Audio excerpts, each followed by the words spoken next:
Palliative care. Table of Contents. Preface by the illustrator. Chapter 1. Confronting the End of Life with Wisdom. Chapter 2. Story 1. Chapter 3. What you need to know about end-of-life care. For family members at home. Chapter 4. How to support loved ones, elders, and friends in attaining a peaceful and blessed passing. Chapter 5. When life comes to an end, common symptoms experienced. Chapter 6. On the Pure Land. Chapter 7. When family and friends need to know and prepare for before the end of life. The meaning and benefits of reciting prayers. Practical guidance on reciting prayers. Chapter 8. When life ends and rebirth occurs. Chapter 9. Important notes on teachings and reciting prayers. Chapter 10. Official prayer recitation and liberation.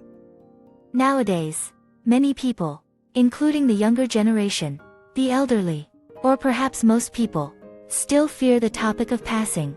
When our journey ends approaches, most people's reaction is confusion and helpless. However, if we can understand the end of life and be prepared for it, we will no longer feel afraid.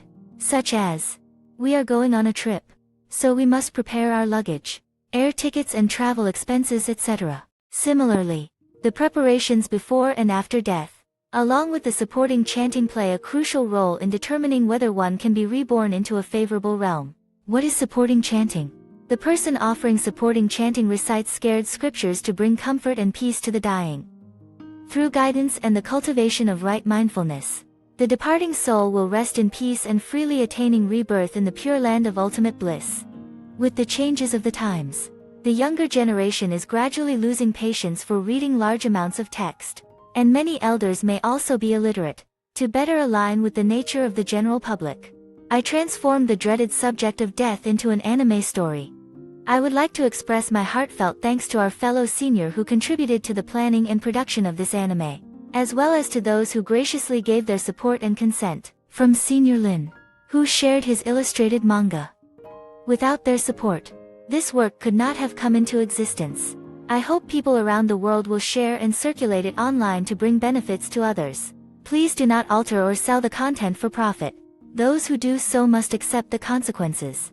Ultimately, I hope this anime will bring benefit to all sentient beings, ease their suffering and guide them toward rebirth in the Western Pure Land. Chapter 1.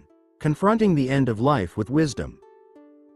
To each soul, death bears deep meaning, for it is the truth we all dread to face. To most people, death is perceived as a dark, unknown place, imbued with despair, suffering and grief.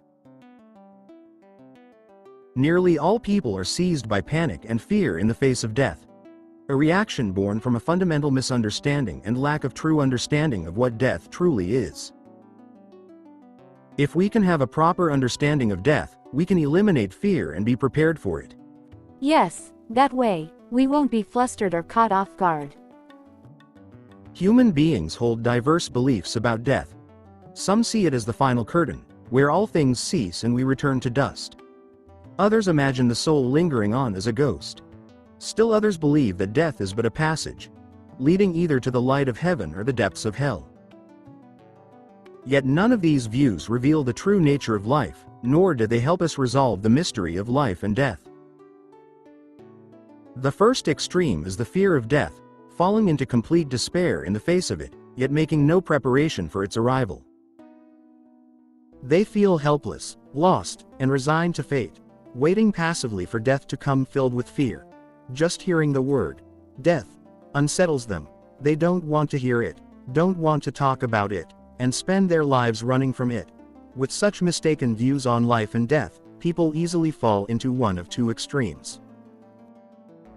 Many Western scientists did not have religious beliefs when they were young, and some were even quite opposed to religion.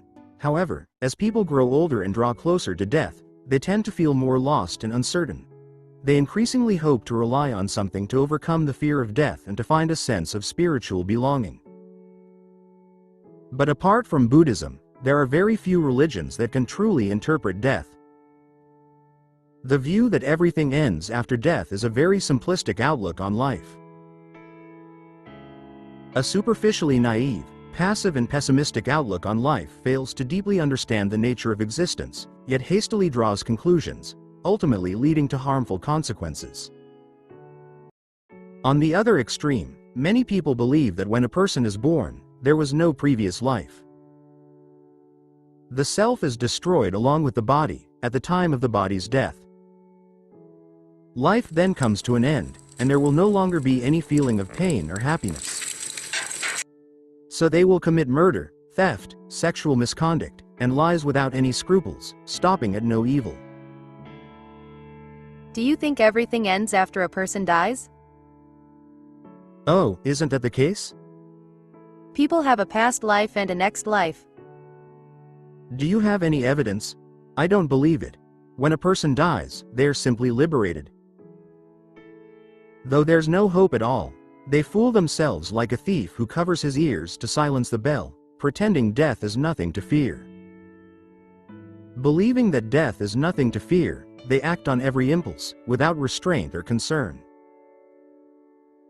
To make no preparations whatsoever is a senseless act of foolishness. Many people are not prepared for the arrival of impermanence, which is death. Let me savor the feast while I can. Who cares about death or sickness? You should know, this kind of fearlessness of death is only because, deep down, one believes that death is still far away from them. They can't feel the fear, so it's temporary and illusory. When death truly arrives, it's impossible not to be afraid. Sadly, by then, no amount of crying or screaming will help. It'll be too late. People like that aren't truly fearless, they're just unaware. When faced with natural disasters like earthquakes or tsunamis, or when they fall seriously ill, they're terrified, crying out in despair, completely overwhelmed and helpless. So why aren't they afraid of death now? It's simply because they don't understand it. And what you don't understand, you don't fear. As the saying goes, a newborn calf fears no tiger, the innocence of youth knows no danger. An innocent child does not fear the flame, not out of courage, but out of unknowing, just as the newborn calf stands unshaken before the tiger, not brave, only unaware. The ignorant are fearless, not because they possess courage, but because they lack understanding. Naturally, those unaware of consequences feel no fear. It's the same with those who do not fear death. We must steer clear of both extremes. If we can truly understand death, comprehend its process, and prepare for it with calm resolve, then death is not something to fear. In fact, it can become an opportunity for growth. This is where we conclude our discussion on facing death properly. Thank you all for watching. And we also hope you can share this video with your friends and family so that more people can gain a deeper understanding of the topic of death and be better prepared for it.